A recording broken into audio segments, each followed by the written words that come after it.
சூரியகுமார் யாதவின் சோழியை முடித்த கம்பீர் மற்றும் அகர்கர் இனி எப்போதுமே ஒன் டே இன்டர்நேஷனல் அணியில் வாய்ப்பே கிடையாது. என்னங்க ஆச்சு, வாங்க விரிவாக பார்க்கலாம். T20 போட்டிகளில் உலகத்திலேயே நம்பர் 1 பேட்ஸ்மேனாக இருக்கும் சூரியகுமார் யாதவுக்கு இந்திய ஒருநாள் அணியில் இடம் கிடைக்காது அப்படின்னு தேர்வுக்குழு தலைவர் அஜித் அகர்கர் சூசகமாக சுட்டி காட்டியிருக்காரு.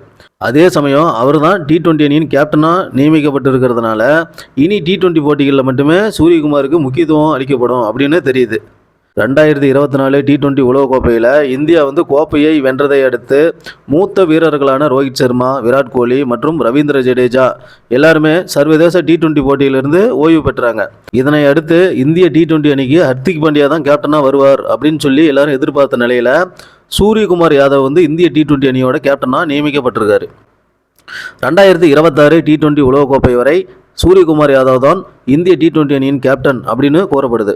அதே சமயம் அவர் ஒருநாள் அணியில் இனி எப்போதும் தேர்வு செய்யப்பட மாட்டார் எனவும் தெரிய வந்துள்ளது. தற்போது இந்திய அணி இலங்கைக்கு சுற்றுப்பயணம் மேற்கொண்டுள்ளது. அங்கு ஒருநாள் தொடர் மற்றும் T20 தொடரில் இந்திய அணி பங்கேற்க இருக்குது.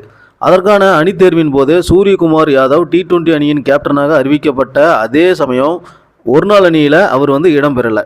இது குறித்து தேர்வுக்குழு தலைவர் அஜித் அகர்கர் கூறுகையில், ஒருநாள் அணியில் KL ராகுல், ஸ்ரேயஸ் ஐயர் மற்றும் ரிஷப் பண்ட் ஆகியோர் மிடில் ஆர்டரில் பேட்டிங் செய்வாங்க.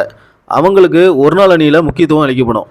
சூரியகுமார் யாதவ் T20 அணியில் கவனம் செலுத்துவார் அப்படின்னு அஜித் அகர்கர் கூறியிருக்காரு. இந்திய அணி 2023 உலகக்கோப்பை இறுதிப் போட்டியில் தோல்வி அடைந்ததற்கு அவரும் கூட ஒரு காரணம் அப்படிங்கிற விமர்சனமும் உள்ளது.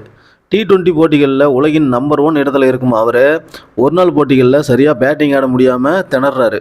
தற்போது ரிஷப் பண்ட் அணிக்கு திரும்பி இருக்கிறதுனால அவருக்கு இடம் அளிக்கிறதுக்காக சூரியகுமார் ஒருநாள் அணியிலிருந்து நீக்கப்பட்டிருக்காரு. அவருக்கு தற்போது 33 வயதாகும் நிலையில் அவர் இனி இந்திய ஒருநாள் அணியில் இடம்பெற வாய்ப்பே கிடையாது அப்படின்னு சொல்கிறாங்க.